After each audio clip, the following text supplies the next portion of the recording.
if we are connecting with our children in a safe space where we are playing. Children love doing clay, and because it's so mushy and messy, and then they can mold it and let it dry, and then they can paint it. If parents take the time to do those things and are investing their energy and time with their child in that way, the connection between you and your child will be amazing.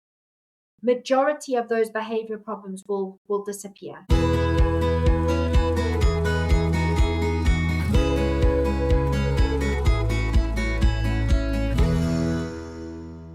Hi everyone, this is Tim at The Natural You. Today I have a very interesting guest for us. Her name is Lauren Snailham. She is a clinical psychologist and works out of Durban in South Africa. Quick intro into how I came across Lauren. My sister is also in a similar field, working with children in a psychological setting, and she had been on a course which involved what I understand is nature therapy, and she was telling me about this, and she said, Tim, you'd love it, it'd be brilliant. And I said, well, you gotta send me her details and see if she'll be interested in coming on the podcast.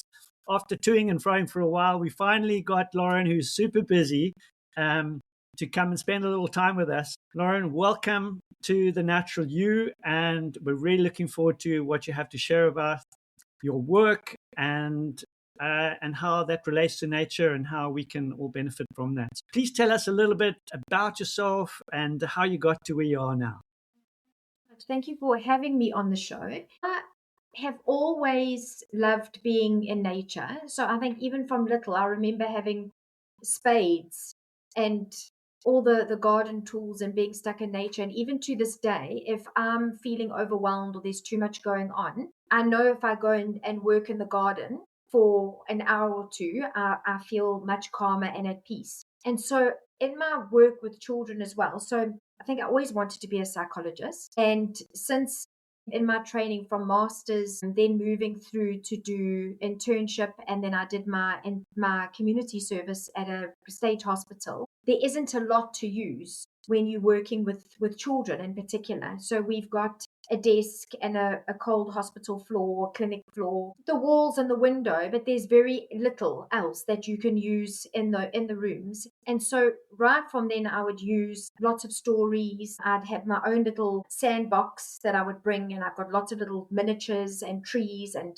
vegetation, and I would give them the space to be able to create and be in my office space. And I think that opened my mind to be not often as psychologists, we're not trained to look at the variety of things that we could be using in therapy with children that allows them to open up parts of themselves that they wouldn't usually. So to sit and draw, a certain child might be very expressive with regards to drawing or using that as a medium to express themselves, whereas another child, it's foreign to them and they need to be in the garden and they need to be in sand or in clay or doing something where they feel more connected to their environment. And so that's what's happened as the years have gone by. I started working from home. I've been in practice for about 18, 19 years now, and I started working from home about 15 years ago. And that really made things freeing for me in many ways, because when you work from home, you can make as much noise as you like with the children, and we could go into the garden a lot more than what I was ever able to do before. And when you open up that space, it's just incredible to see what flows from that and how the relationships change. So it's just gone from, and then I started doing reading up a lot on different modalities that therapists can use with children. And then I started teaching them. So I run online workshops which is what your sister attended.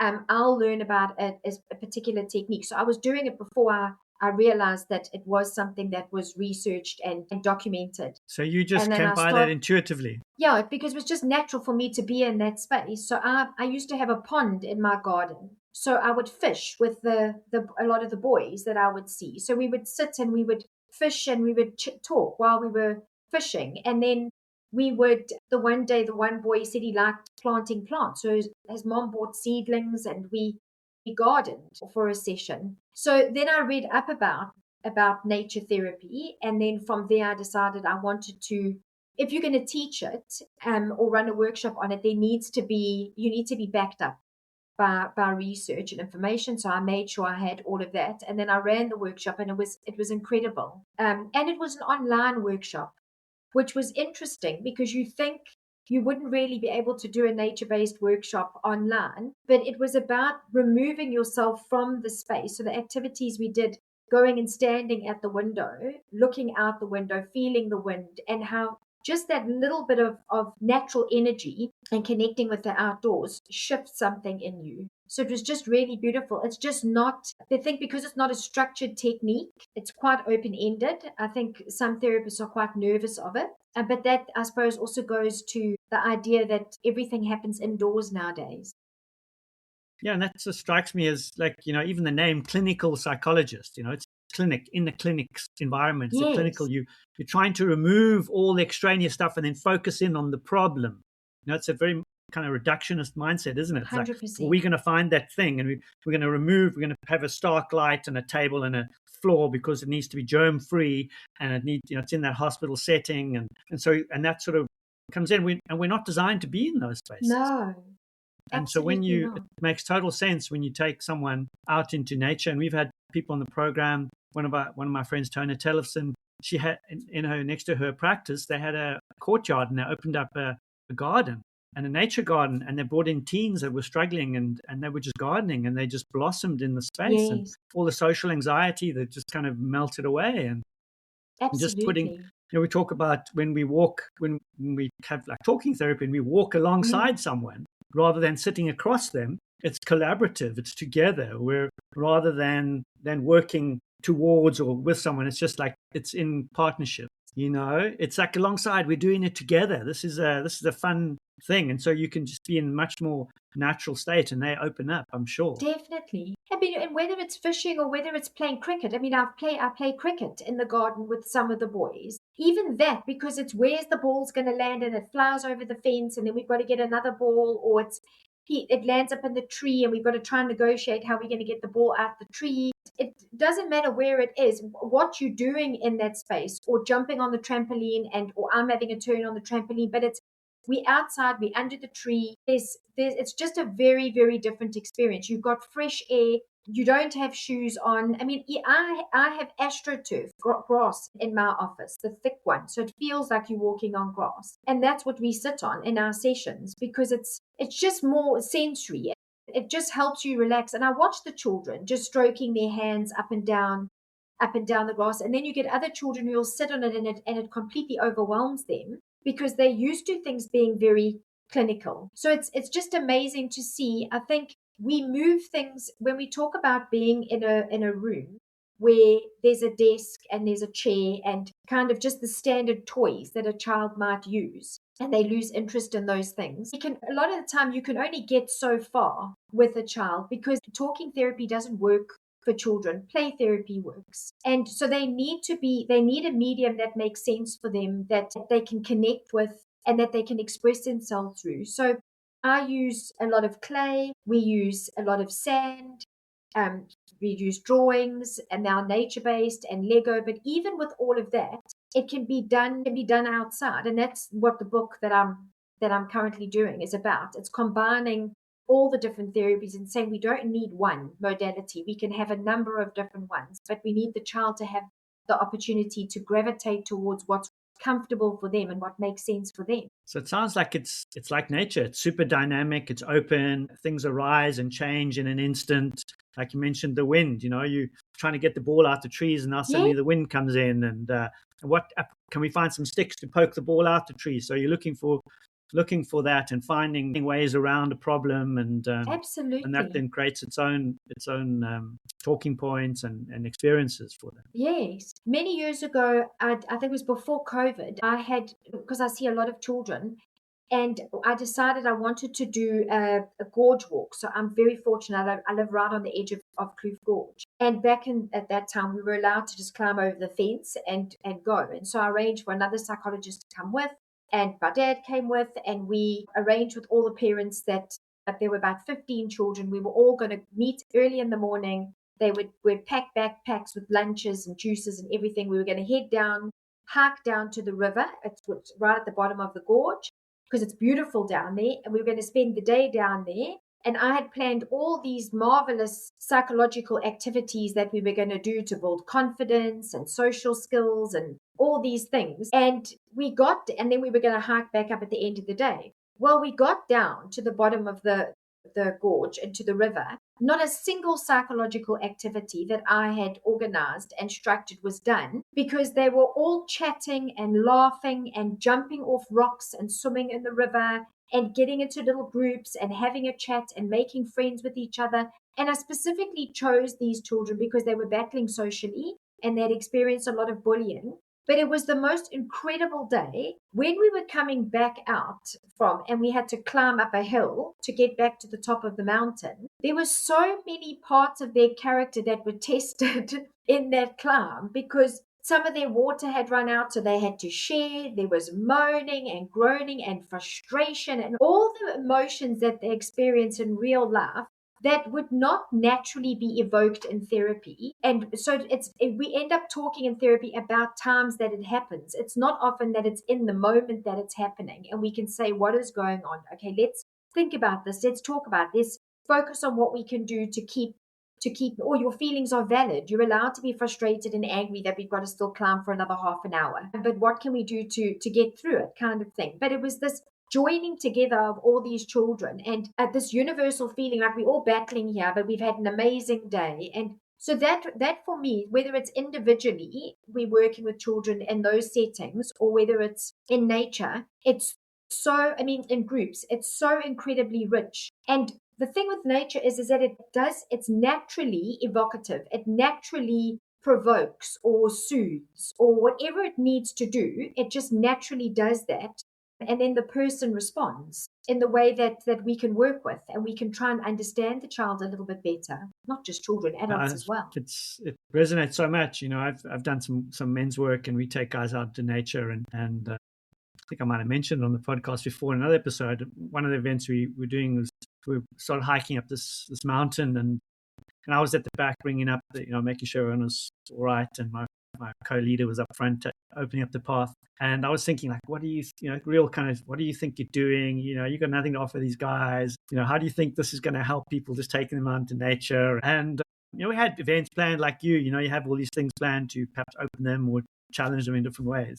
And by the time we got to the top of the first peak, a guy had just broken down, and he just like had this huge emotional upwelling and outpouring, and I just realized I don't have to do anything. I just have to take them into nature, and she'll do the work, and you can have certain activities planned, but it doesn't always work out that way. So yeah, that really echoed for me. I'm just curious, how old were those kids that you took down into the gorge? They ranged from 9 to 15.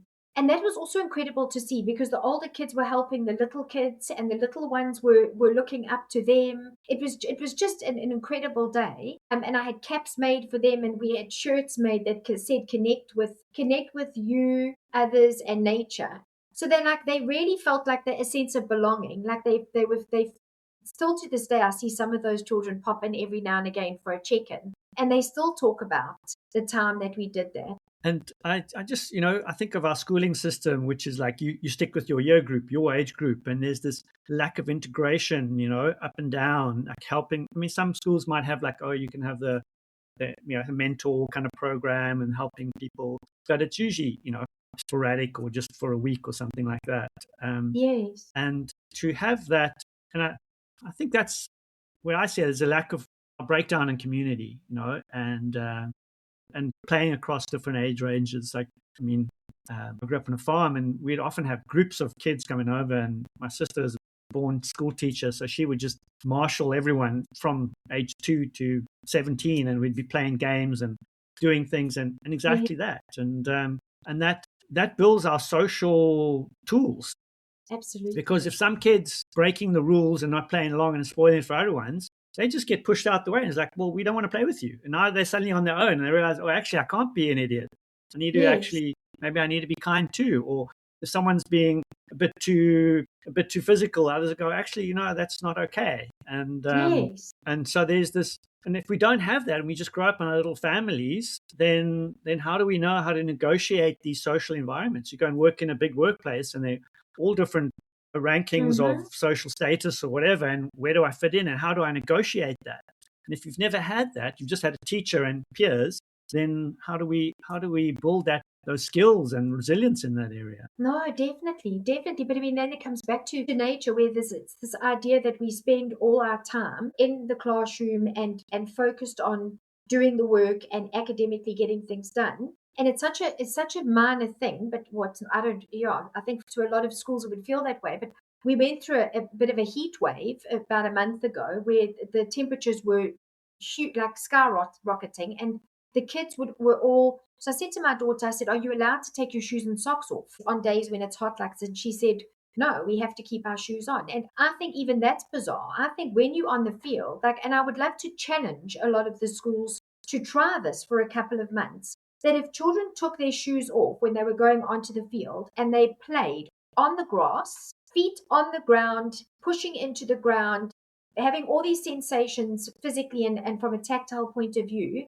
I wonder how that would shift things when they then return back into the classroom after break.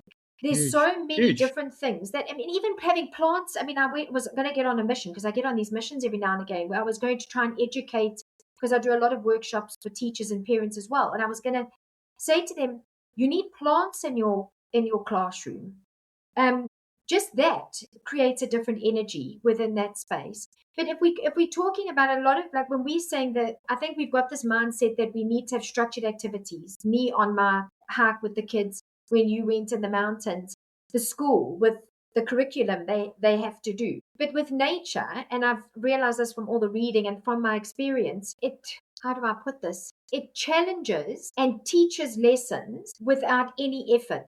There's, whether it's you running in the garden and you stand on a thorn and you've got to deal with the pain and you've got to deal with the discomfort and asking for help.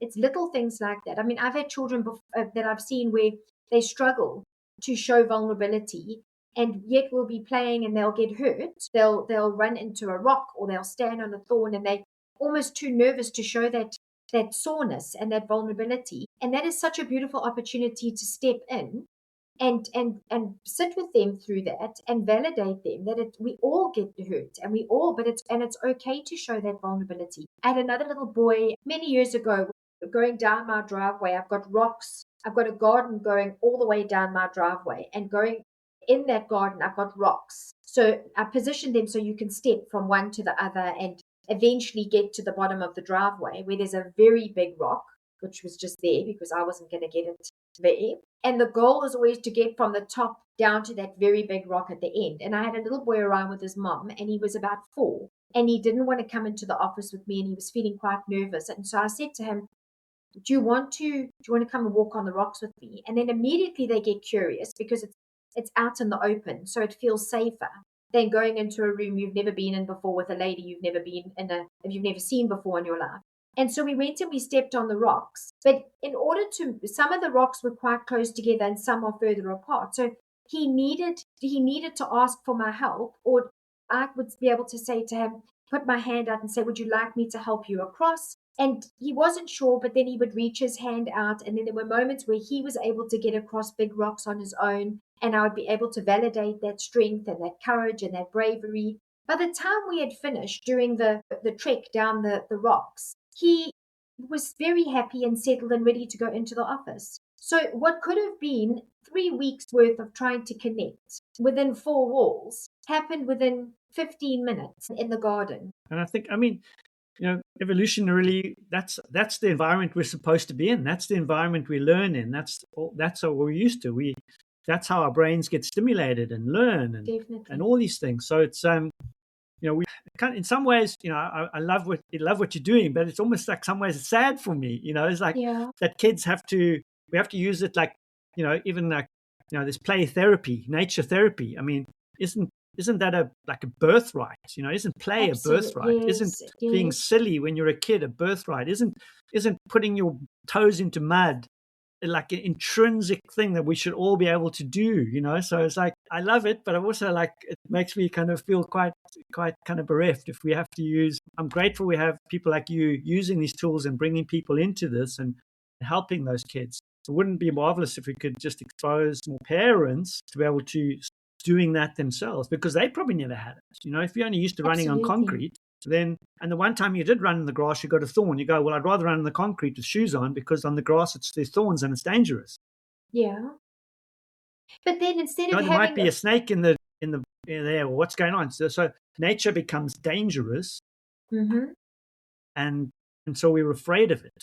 And while you were talking about the kids doing their own thing, I remember building forts and doing stuff, out in nature. And now, when if a bunch of kids went into a local woodland or area, grassland, and started building stuff, the local people would go, "Oh, you can't do that; it's dangerous," Mm, and blah blah, and you're destroying stuff, or you shouldn't be here; you should be at home. Why aren't you supervised? yeah, And so we almost like criminalized to a degree kids going out and doing that for being free.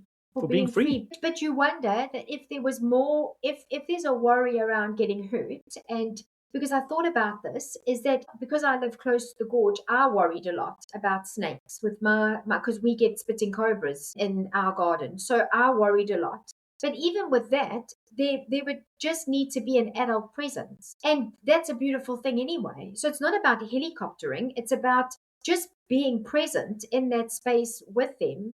And when I was doing the nature therapy workshop, one of the interventions we speak about is when you're needing to do work with a parent and a child, when there's a struggle with connection. And there's incredible activities and ideas of getting a parent to just walk with a child in the garden and just being curious about what they're seeing and what's under their feet and connecting with them. And I've often said this to parents before that if your child is struggling or feeling disconnected or overwhelmed, whether it's one child in your home or three or four, if you've got lots of children, if you walk out, if you say to your children, right, we're going outside for 10 minutes, and you walk outside and you sit on the grass with them, I guarantee that the level of stress and overwhelm will drop by at least 50%, if not more, because all of a sudden you're in a different environment. There's natural elements around. They are distracted by other things that are going on. Whether you take a walk in the garden and you're lifting up rocks to look for nunus, and or you picking flowers, or you counting or looking at all the different trees that in the garden, it doesn't matter what it is. It's a distraction from the overwhelm, and everyone gets to breathe and be, and then you can go back and do what you need to do after that.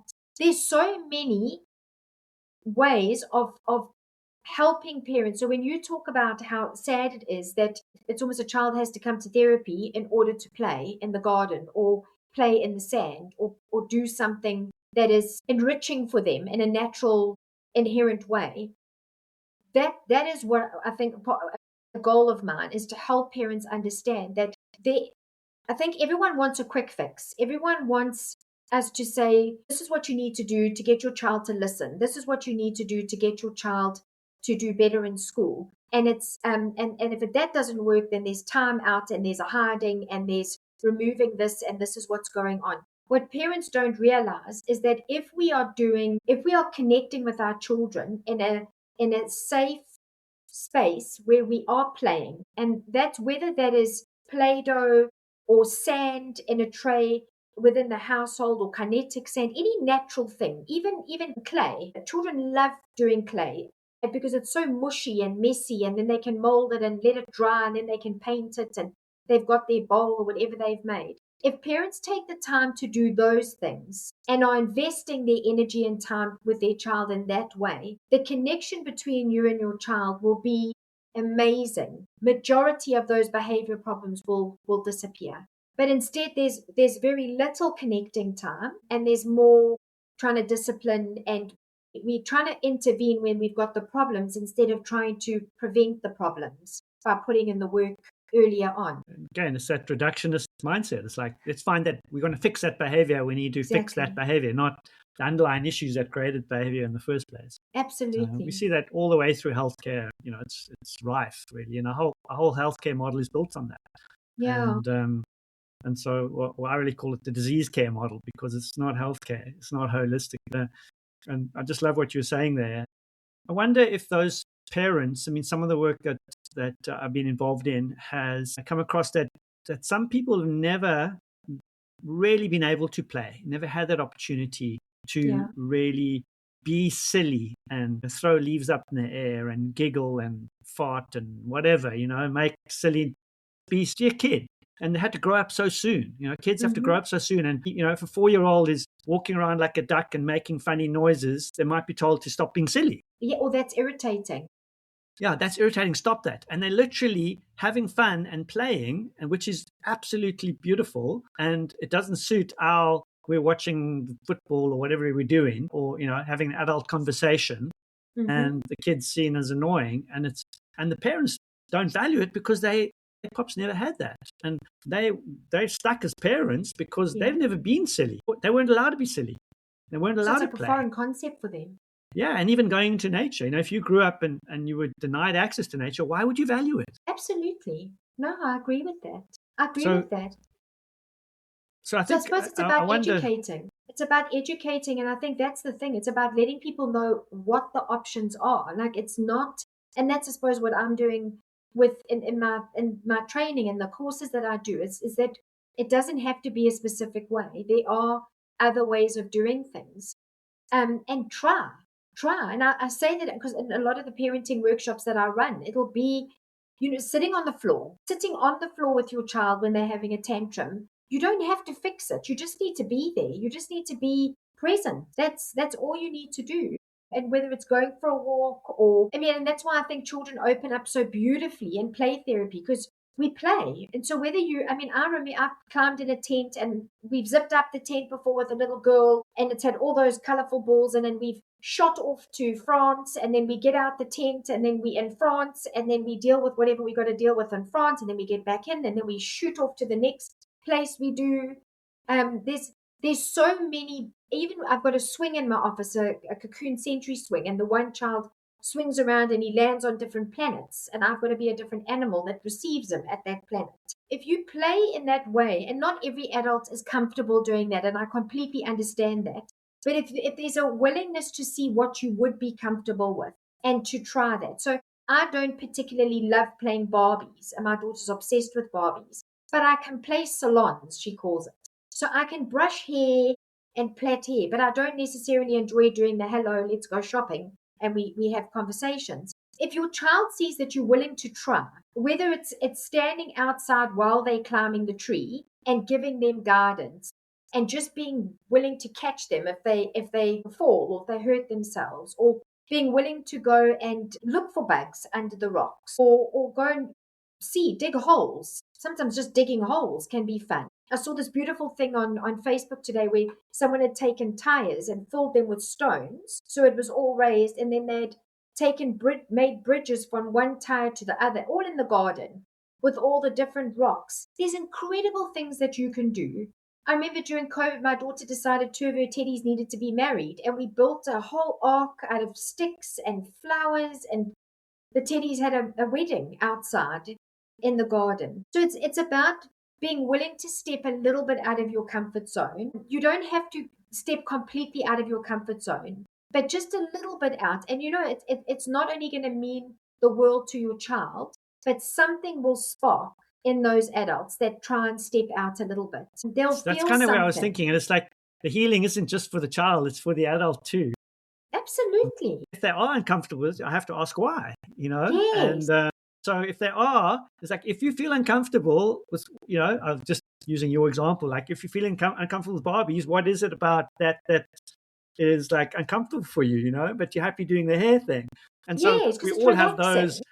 resistance thing. Yeah, so we all have the resistances, and we go like, okay, well, I guess there's something there. And I guess my advice or my tendency is to, when I meet those resistances, sometimes I just shy away, but then other times I Yeah. go, why is that a little bit triggering for me? Okay, let me lean into that a little bit. Okay, let me try that. Like you said, just a little bit.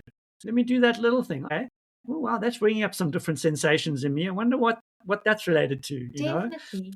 And then getting more comfortable with those sensations, and then that then builds resilience, but also curiosity in Absolutely. our own emotions. Yeah, that sounds fascinating, and I think that as adults, we all need healing too.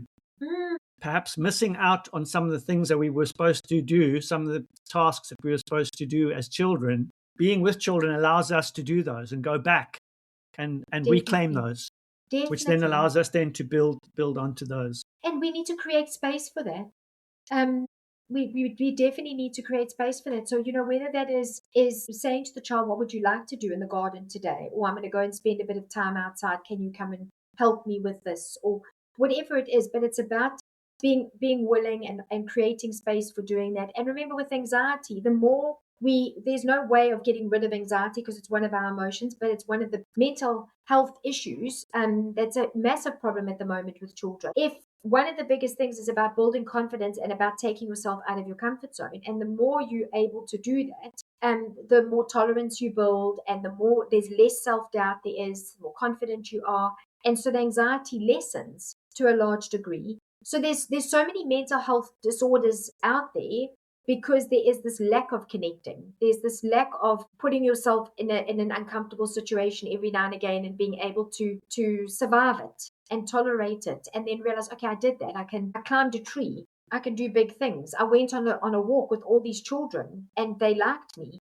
There's so many different things. And It's removing the self-mastery, I built a control. fort. It's removing the Yes, control, creating a more dynamic, rich environment where things are, and realizing that you're actually part of it and can be in it and still be yourself and still be part of this big thing. And that allows for connection and go like, well, why am I so anxious? There's like other things going on here, other bigger things going on. Or exactly. that kid's got bigger problems than me. Or, you know, or actually, Yes, all those yes, kind of things. And just feeling, I guess that's one of the spiritual traits is being open to something bigger than yourself.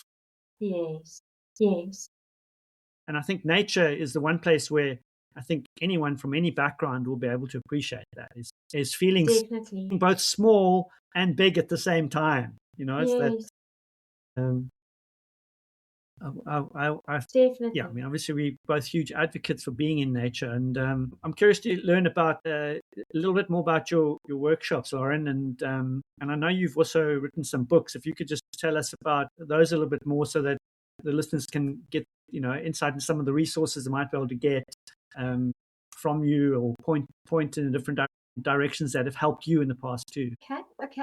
When I was when I was doing my community service at Arkekon Hospital, because I was in a cubicle and there wasn't much space, and because we were overworked, there was quite a lot of children that referred that would have to be seen in group settings. So, in one particular stage during my time there, there was a lot of children that had been abused, and I needed to do a group intervention. So I had bought books over the years from the UK and America, but I found that a lot of those stories, that the children that I was working with, they couldn't relate to those stories. So my first story was The Brave Little Birds, and so I quickly wrote it out, and then I found an interpreter, a nurse, and I asked her to please come join me for the group. And I read the story, and she translated it, and it was just incredible to see the way that the children responded. So it speaks about it's a bird family, and the mom goes off to work in the morning to find worms, and the dad goes off to find some more grass for the nest, and the little birds are flying around, and an eagle comes along and befriends them and then encourages them to go to his nest. And it doesn't, none of my books, so there's 23 of them, none of them go into detail. They all kind of give an idea of what might be going on, but without detail. So a child will project their own ideas on what might be happening or grow their own meaning from that. And then all the books will talk about coping skills in them. So the little birds get quite afraid and they are hurt, and then they manage to get away from the eagle and they fly back to their nest, and they speak about what they went through. So that book's about disclosures. That was the first story that I wrote. What was so beautiful about that is a little boy that was in that group came back about 8 months later. He was in the outpatients department, and he came to say hello to me. And he said to me, and he has to testify in court.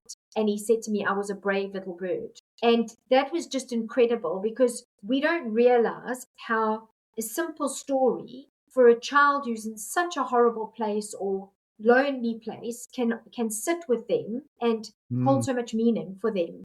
So then after that, I just carried on doing stuff, got on bullying and feelings and parental separation and all the different ones. And then I'm in the process now of doing a book about because I train therapists on using Lego in therapy, clay in therapy, drawing, sand. And now I'm gonna, I think my goal is for them to see that they can use a whole bunch altogether. We don't All have to use different one tools specific and way. So you can take the wow, Lego into the brilliant. garden. You can read a Yeah. story in the garden. You can go and draw on the trampoline. I've often taken that chalk and we draw out on the driveway. Mm, Yeah, there's so much that you can do. And I think that's what this is about is don't feel limited. Don't feel limited. The opportunity, especially in nature, because there's sticks and stones and rocks and leaves and dirt and dry mud and wet mud and every spiky plants and smooth plants.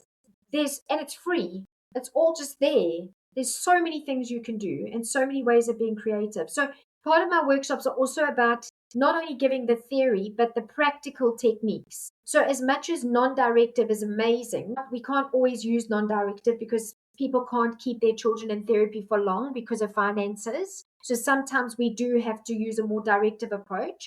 So I try and teach that in the training as well, is that if we're going to use nature, these are some of the activities we can do to enrich the child's experience a bit more if we're going brilliant. to use Lego or sand. We definitely look forward to that book, and I'm just going to let everyone know that I'm going to put some links to those books in the show notes so that you Thank can you. have access to that. I'll also put Lauren's websites so that you can go and resource further. And I'm sure if you have any other questions or need some resources or pointing in a certain direction, that she'll be able to respond to those. And Lauren, if you have any other ones that you think would be beneficial, I can add those in. If you just let me know after this, I'll put them in the show notes. So people, please feel free to click on those. It's so important that we as adults get exposed to nature and play and be playful. And we can then give that to our children or our community, greater families, and whether we're parents or grandparents or siblings, there's so much we can offer, and nature is so abundant. That being in nature is our birthright, and I just encourage everyone to go and claim that. Absolutely. And Lauren's is testimony to how important that is in a therapeutic setting as well, which is just so invaluable for those kids who have had trauma and trying to deal with that. But whether it's emotional, I think just to before we end, nature, it's a sensory experience which helps with brain development. It with the problem solving and all the different challenges that you might face in nature builds resilience. It soothes and calms the nervous system. And so many children, that's one of the biggest issues nowadays is everyone's nervous systems are so wired and functioning in survival mode that if we know that nature can calm our nervous systems, then we need to use that.